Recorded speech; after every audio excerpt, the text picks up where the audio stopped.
Qual que é o melhor país de se viver?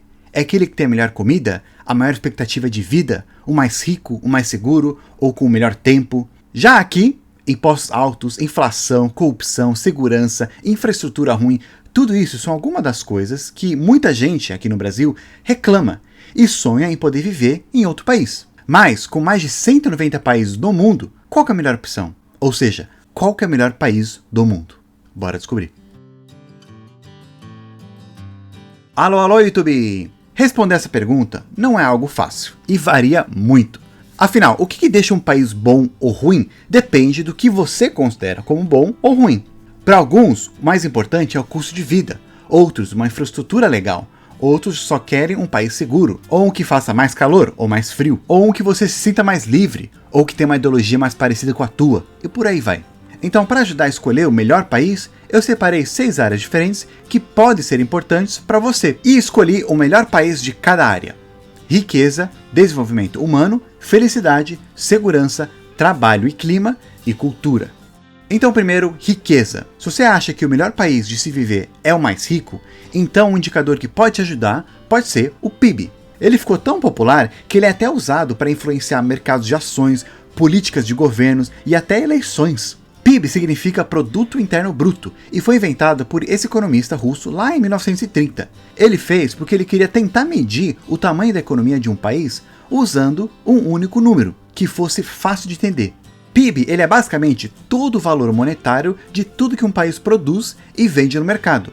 Mas muitas pessoas começaram a achar que esse número não ajudava a mostrar como que as pessoas eram no país, como que era a vida delas, né? Então eles criaram o PIB per capita, que é o número total do PIB dividido pelo número da população do país. Com isso, algumas pessoas podiam entender um pouquinho melhor como que era o padrão de vida média da população de um país. Beleza, então se a gente for usar o PIB, de acordo com ele, a gente tem 2 opções de melhores países para poder viver. 1, os Estados Unidos e 2, a China. Os dois são muito grandes e eles têm uma diversidade de locais diferentes. Você pode ir para deserto, você pode ir para mais floresta, você pode ir para praia, você pode ir para montanha fria, você pode ir para lugar mais plano, etc. Todos têm cidades mais tranquilas e também tem cidades maiores e super agitadas para quem gosta de uma cidade maior.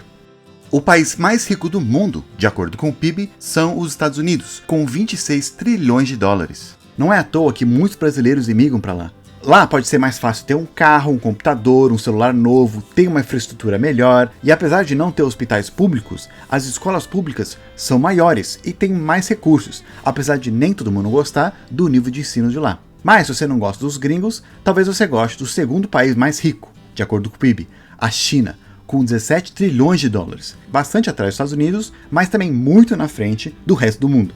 A China mudou muito nas últimas décadas. Hoje é um país com várias cidades modernas e uma infraestrutura também muito boa. E uma cultura diferente que talvez muitos de vocês gostariam de conhecer mais. E também uma história muito rica.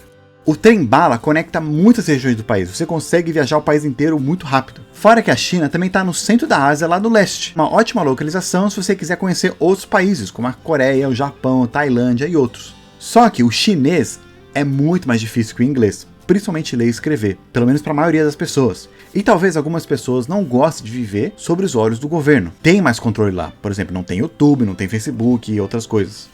Mas talvez o PIB não seja a melhor maneira de avaliar um país. Afinal, ele só mostra quanto dinheiro que o país tem e mais ou menos uma média, de per capita. Mas ele não ajuda muito a entender quem que tem esse dinheiro. Fora que o PIB também não conta com educação pública e outros serviços públicos, como bombeiros. E também já consigo ver gente brigando nos comentários: Estados Unidos não é bom, a China não presta e blá blá blá. Então bora para os outros métodos de avaliar um país. Número 2, IDH. O Índice de Desenvolvimento Humano foi uma outra maneira de avaliar países criado pela ONU, que usa 3 indicadores: longevidade, ou seja, a expectativa de vida das pessoas; educação, olhando qual que é a média de ano de estudo para os adultos com mais de 25 anos; e renda per capita. De acordo com esse index, a Suíça então é o melhor país.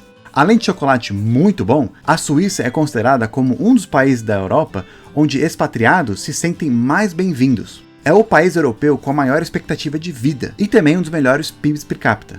Além disso, lá é muito bonito. Sempre quando tem guerra, eles não se metem. Ou seja, se tiver uma guerra, talvez você vai estar um pouco mais seguro. Fora que eles também estão no meio da Europa, então facilmente você consegue visitar vários outros países. Tem trens, até voos bem baratos, para todo lado. O problema talvez seja o frio no inverno, e também seria bom você aprender uma das 4 línguas oficiais.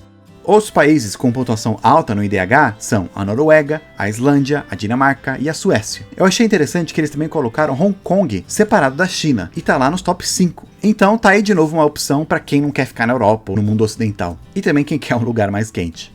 Outro índice popular hoje em dia é o nosso número 3, o Índice de Felicidade Mundial. Esse índice ele olha para 6 coisas em um país: o PIB per capita, suporte social para avaliar se as pessoas têm alguém que elas confiam em momentos difíceis, expectativa de vida, liberdade para fazer escolhas, generosidade que baseia em atos de caridades e doações da população, e a percepção de corrupção, não só em governos, mas também nos negócios. De acordo com esse index, nos últimos anos, o país com mais pessoas felizes é a Finlândia. O interessante é que lá 80% da população confia na polícia e apoia as decisões feitas pelo governo. O país ele proporciona muitos benefícios para o povo.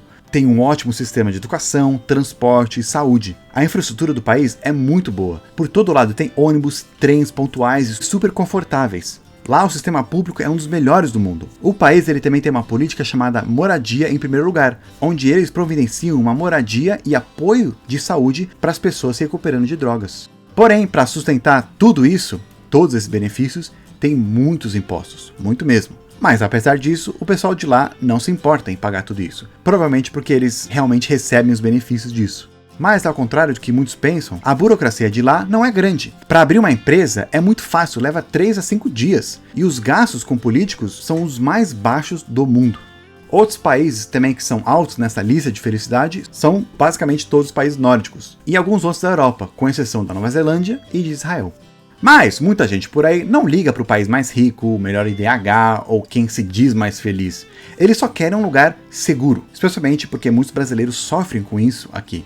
Sem contar que o número de conflitos internacionais tem crescido bastante, como a gente falou já naquele outro vídeo, que eu vou deixar na descrição, também no comentário fixado se você não viu. Aliás, se inscreve aqui porque a gente solta bastante vídeos sobre esses assuntos de outros países, história, geografia, política, etc. Todos os países que a gente falou aqui são bem seguros, principalmente comparado com o Brasil, pelo menos internamente. Mas qual que é o mais seguro do mundo, tanto de problemas internos quanto externos? Bem, um dos indicadores para a gente ver isso é o Índice Global da Paz. E esse índice, ele avalia a segurança de um país de acordo com 3 coisas. O primeiro é o nível de segurança e proteção da sociedade, que olha para a taxa de criminalidade, o número de homicídios, número de presos, policiais, etc. O segundo é o conflito doméstico e internacional. Isso quer dizer que eles levam em conta quantos conflitos o país se meteu com outros países, ou também quantos conflitos eles têm internamente. E por último, é o grau de militarização, que vê quanto que eles gastam com militares, o tamanho e poder da arma que eles têm, etc. Eu achei isso interessante, porque para ver se um país é seguro, não basta só ver a criminalidade, né?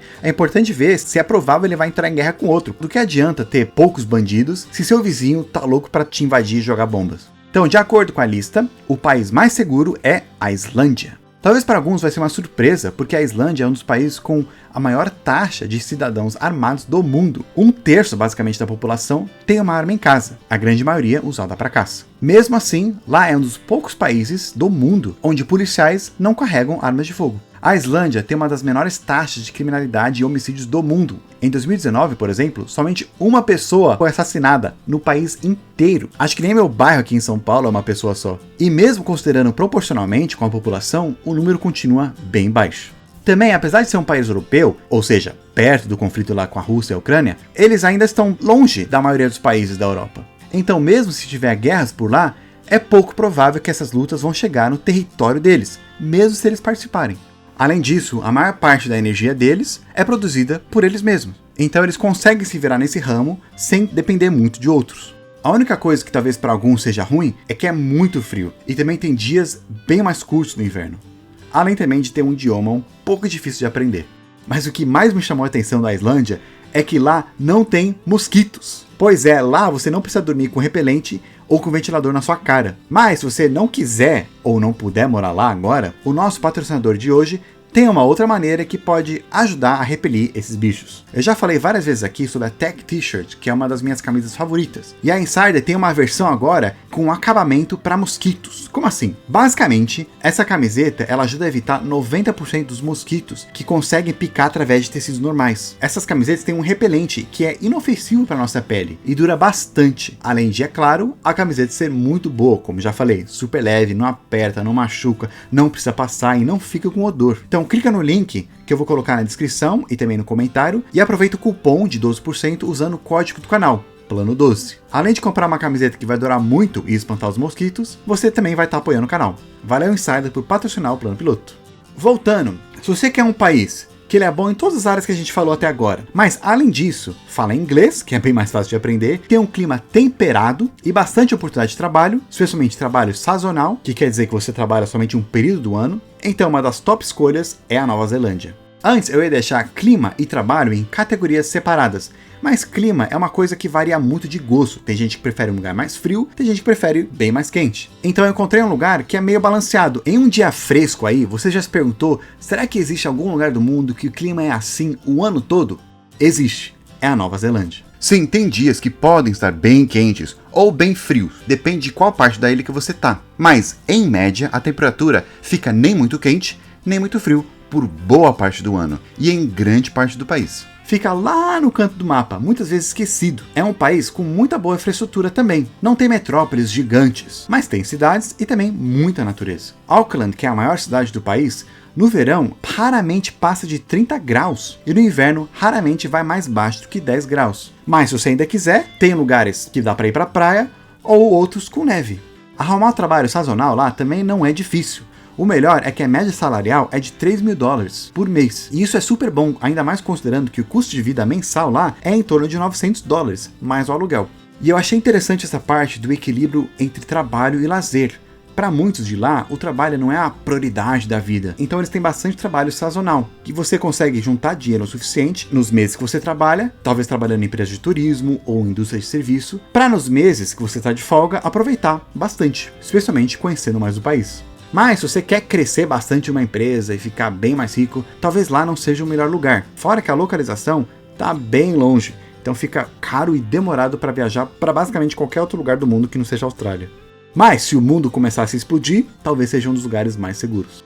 O último fator para escolher onde morar é povo e cultura. E esse é uma escolha pessoal minha. Eu escolhi o Brasil mesmo. Eu sei que muita gente aqui não vai gostar, principalmente porque estão querendo ir para longe daqui. Mas como eu falei no começo, o que faz o lugar bom ou ruim depende muito de cada um. Sempre que eu morei em outros países, eu sentia muita falta da cultura e do povo brasileiro, até do português. Quando eu voltava e já no aeroporto começava a escutar as pessoas falando português, eu tinha vontade de abraçar elas. Sim, em alguns lugares, como por exemplo nos Estados Unidos, eu tinha carro, um celular novo que podia usar à noite na rua, Wi-Fi basicamente em todos os lugares, ruas sem buracos, etc.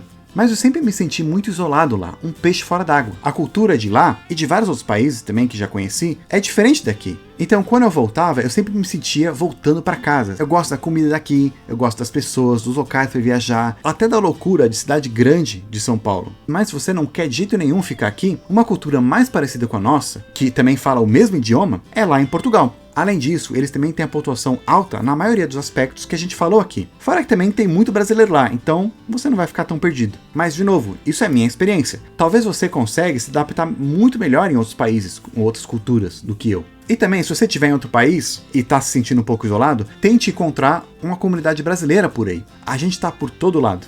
A minha recomendação final é que você more onde você vai ser mais feliz e faça conexões significativas. Esse que é importante. Também é um lugar que você goste da cultura. Talvez se você for um otaku, goste bastante de morar no Japão. Um dorameiro, talvez goste de morar na Coreia do Sul. Se você gosta, sei lá, de vodka, vai gostar da Rússia e por aí vai. Sempre quando me pergunto qual que é o melhor lugar de morar, lá ou aqui, eu respondo, lá é muito bom, mas é muito ruim. Aqui é muito ruim, mas é muito bom. Quais são os seus países preferidos para morar? Outros que vocês querem conhecer? Coloca nos comentários e por enquanto eu vou ficando por aqui. Até a próxima.